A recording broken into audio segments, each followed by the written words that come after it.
अस्सलाम वालेकुम, this is कफ़ील कासिम और आज हम एक इंतहाई इम्पोर्टेंट टॉपिक के ऊपर डिस्कशन करने जा रहे हैं जो कि इंडिया चाइना स्टैंड ऑफ है। इंडिया और चाइना की स्टार्ट होने वाली या स्टार्ट हो जाने वाली या स्टार्ट हो चुकी है जो जंग, इसके ऊपर हमारी बात होगी। हम देखेंगे कि ये जो नया जियोपॉलिटिकल फ्लैश पॉइंट है जिसमें दो न्यूक्लियर आर्म्ड कंट्रीज़ एक दूसरे के बिल्कुल सामने आ चुकी हैं, वो इस वक्त कौन कौन से डिसीजन ले चुकी है जिसकी वजह से आज ये मामला यहाँ तक पहुँच गए, या फिर इस किस्म के स्टेप्स लेने की वजह से ये पूरे का पूरा रीजन किस तरह अफेक्ट हो सकता है। अब आपको मैं एक छोटी सी बात सबसे पहले बता चुका हूँ, वो ये है कि चाइनीज़ जनाब ना इतनी पीसफुली राइज़ कर रहे थे कि उनका कंसर्न किसी भी कंट्री के साथ में लड़ना बिल्कुल नहीं था। वो हमेशा पीसफुल राइज़ की तरफ जाते हैं।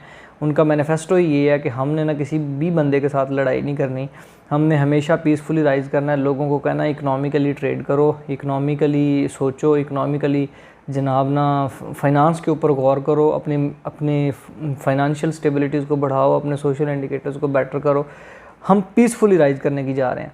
लेकिन ऑन द अदर हैंड जो इंडिया है वो लिटिल बिट जिंगोइस्टिक कंट्री है। वो ये नहीं सोचते कि जनाब ना हमें इकोनॉमिकली सोचना चाहिए, ट्रेड के बारे में सोचना चाहिए, specifically in the case when they are fighting with the neighbours and most importantly when they are fighting with Pakistan. They think that अगर उनकी इकॉनमी उजड़ती है तो उजड़ जाए, अगर उनका जीडीपी बेड़ा गर्क होता है तो हो जाए, अगर उनके अंदर पॉवर्टी बढ़ती है तो बढ़ जाए, अगर उनके अंदर अनएम्प्लॉयमेंट रेट जनाब ना आसमानों को छूने लगे, छू जाए। भाई अगर पाकिस्तान के साथ लड़ाई करनी है, आपने पाकिस्तान को आपने डिस्ट्रक्ट करना है, आप यही जिंगोइस्टिक सोच के साथ लड़नी है तो जो मर्ज़ी हो जाए, जो मर्ज़ी लुट जाए, घर उजड़ जाए, बिखर जाए, कुछ भी हो जाए, आपने जनाब ना पाकिस्तान के साथ लड़ना है। Now this is the turn when they are fighting with Chinese, a little bit more powerful, a little bit more superior in the military, in the numbers, in the military instruments, in the military capability। वो इन तमाम सिनारियों में जनाब ना India से superior हैं। अब जब उनके साथ फ़ाइट करने का मौका आया तो इंडियन प्राइम मिनिस्टर की ये स्टेटमेंट थी कि हम शांति चाहते हैं।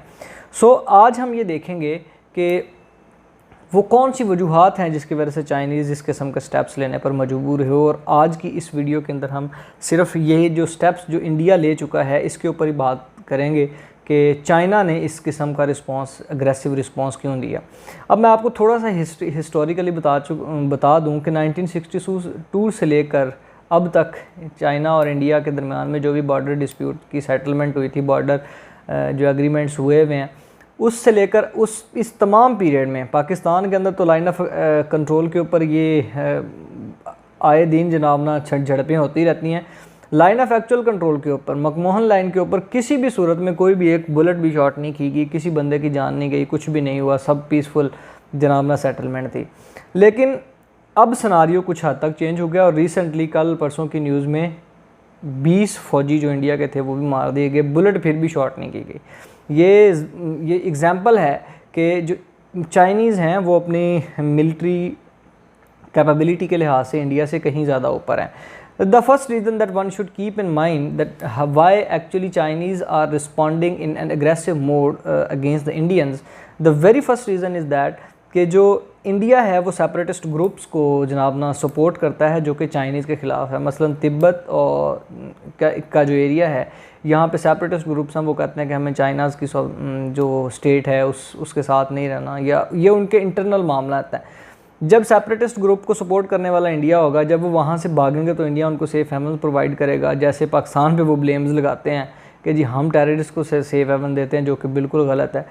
तो अब ये वाली जो बात है ये चाइनीज़ को बिल्कुल बर्दाश्त नहीं है। वो कहते हैं हम ऐसे नहीं होने देंगे कि आप हमारे नेबर भी हैं, हमारे ही मामलात के अंदर हमारे ही मामलात को ख़राब करने की कोशिश कर रहे हैं। This is indigestible.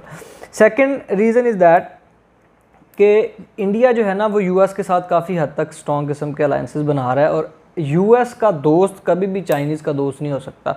वो ये बर्दाश्त ही नहीं करते। वो कहते हैं कि भाई हमारा जो कंसर्न है ना, यूएस हमारा राइवल है और उस राइवलरी के अंदर अगर कोई भी बंदा शामिल होने की कोशिश करेगा वो हमारे अगेंस्ट ही जाएगा, चाहे वो ज़ुबानी कलामी जो मर्ज़ी कहता रहे। सो यूएस का जो दोस्त होगा वो हमारे अगेंस्ट है। साउथ चाइना सी के अंदर यूएस को चाइनीज़ के खिलाफ कंसर्न मौजूद हैं। इंडिया चाहता है कि वो यूएस के इन कंसर्न्स को सपोर्ट करे जो कि चाइनीज़ कभी भी बर्दाश्त नहीं करेंगे। सो वो पॉइंट चाहते हैं कि हमें ना ये सारे मामलात के अंदर कुछ ना कुछ हद तक देखा दाखी मिल जाए ताकि हमें अटैक करने का, हमें बदला लेने का मौका मिल जाए। उसके बाद है कि चाइना ना एक पीसफुली राइज़ कर रहा था और कर रहा है। इस पीसफुल राइज़ के अंदर उन्होंने ओबोर का प्रोजेक्ट डिज़ाइन किया, उसमें सी पैक बनाया, बिलियंस ऑफ डॉलर इन्वेस्ट किए। इंडियंस को ये जनाब ना बर्दाश्त नहीं हो रहा। इंडियन पॉलिसी मेकर्स और थिंक टैंक वो ये सोचते हैं कि यार ये चाइना अगर राइज़ कर जाएगा तो हमारी डोमिनेंसी रीजन के अंदर ख़त्म हो जाएगी, और ये रीजनल डोमिनेंसी का जो गुबार है वो उनको मजबूर करता है कि हम पावरफुल हैं, हम रीजन के कस्टोडियंस हैं, हमारे साथ अमेरिका बहादुर मौजूद हैं। तो ये वाली जो सारी बातें हैं वो इंडिया कभी भी वो जो है इंडिया के लिए डाइजेस्टेबल नहीं है। और जब वो इस किस्म की गुबार की वजह से चाइनीज़ के ख़िलाफ़ जाएंगे तो चाइनीज़ कभी बर्दाश्त नहीं करेंगे, चाहे वो सी पैक को डिस्ट्रक्ट करने के लिए हो, चाहे इंडिया अपने नॉर्दर्न इंडिया के अंदर इंफ्रास्ट्रक्चर डेवलप करे ताकि वो चाइनीज़ की एक्शंस के ऊपर अपना नाम नज़र रख सके, तो ये वो उनको बर्दाश्त नहीं है।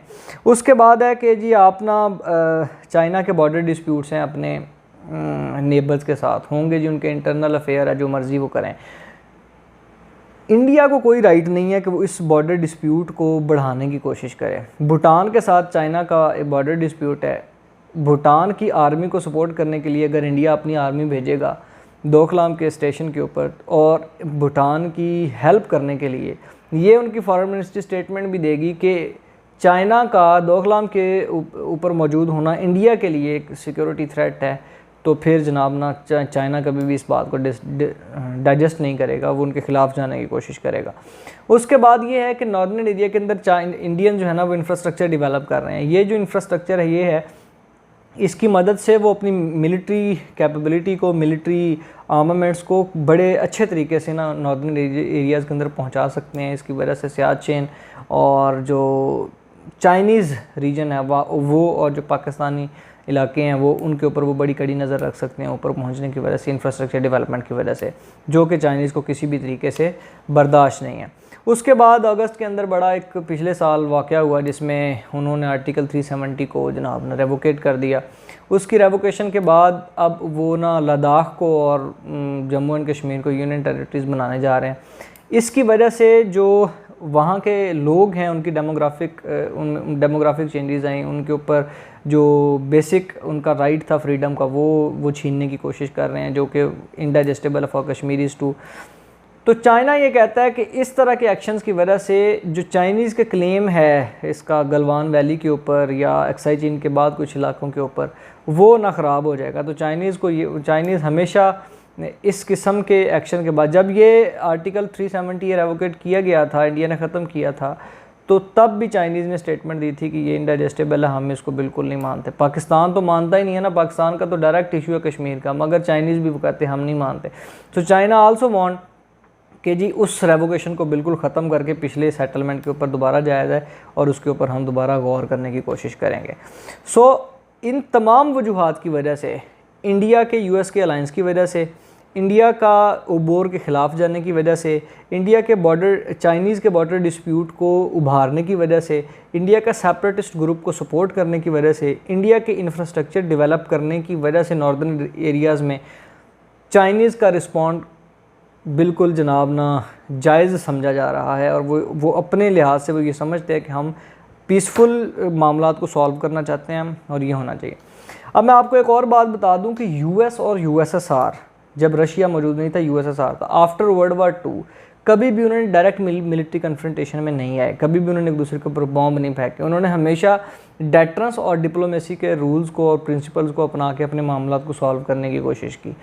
इस वक्त इंडिया और चाइना दोनों न्यूक्लियर आर्म कंट्रीज़ हैं, उनके पास न्यूक्लियर कैपेबिलिटीज़ हैं, दोनों के पास एक फ्लैश पॉइंट है कि एक मिस कैलकुलेशन, कोई मिस परसेप्शन या कोई भी एडवेंचर इस पूरे रीजन के लिए ख़तरे का बायस बन सकता है। जो इस रीजन में छोटे छोटे कंट्रीज़ हैं जिनके पास इतनी कैपेबिलिटी मिलिट्री की नहीं है, वो बड़े ख़तरनाक तरीके से इस कॉन्सिक्वेंसेस को भुगतेंगे। अगर कोई भी इस किस्म का मिसएडवांटेज होता है। सो इस वक्त जब 40-50 साल आपने जनाब ना कोई बुलेट शॉट नहीं की, आप पीसफुली मामला को सॉल्व करने के लिए बैठे थे, इस वक्त 20 फौजी इंडिया के मार दिए गए, तो अब मामला काफ़ी हद तक चेंज होंगे। अब अलाइंसेस भी हो सकता है चेंज हो जाएं, अब जनाब ना मिलिट्री कन्फ्रंटेशन में भी हो सकता आ जाए, तो इसके असरात बहुत बुरे हो सकते हैं और पूरा रीजन इसकी वजह से भुगतेगा। ना सिर्फ पूरा रीजन, जब भी न्यूक्लियर रेसेस जनाब आपस में, न्यूक्लियर जो ग्रुप्स हैं वो आपस में टकराते हैं, तो फिर पूरे का पूरा ग्लोब इस हो सकता है कि भुगते। सो ये तो कभी भी ना होना चाहिए। So the custodians of the peace of the world, अब उनको ये सोचना चाहिए कि इनके मामला में हम किस तरह जनाब ना सॉल्व करवा सकते हैं और इनको कैसे हम फैसिलिटेट कर सकते हैं।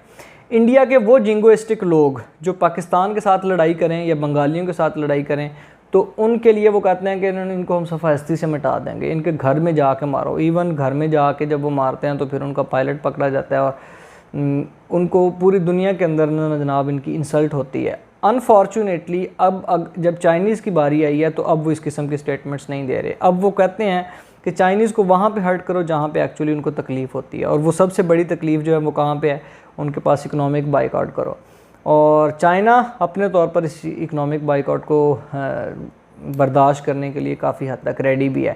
इवन टिकटॉक को अनइंस्टॉल करवाना और चाइनीज़ की जितनी भी एप्लीकेशंस हैं, चाइना के मोबाइल्स को जनाब ना तोड़ना, और चाइनीज़ का जो वैसे वो ट्रेड करते हैं उसका बाइकआउट करने के ऐलानात उनके लोकल जो इनहैबिटेंट्स हैं ना वो दे रहे हैं। ये अपने तौर पर एक हट, लेकिन अगर यही सिलसिला पाकिस्तान के साथ होता या किसी दूसरे छोटे कंट्री के साथ होता जिनके बारे में इंडिया मिसपरसेप्शन रखता है या ये सोचता है कि हमसे कमज़ोर है, तो उनके बारे में स्टेटमेंट देते कि इन्होंने मार दो जहाज़ पे, जो ये इस किस्म की बात ना करो। सो ये हमारा जनाब आज का टॉपिक था, जिसमें हमने इंडिया और चाइना के आपस के मामला को काफ़ी हद तक डिस्कस करने की कोशिश की और एक्सप्लेन करने की कोशिश की। नेक्स्ट हम देखेंगे कि अगर इंडिया और चाइना लड़ पड़ते हैं तो पूरी रीजन के ऊपर क्या होता है और इंडिया किस तरह का रिस्पॉन्स दे सकता है, इसके ऊपर हमारी बात होगी जी। Thank you so much. अल्लाह हाफिज़।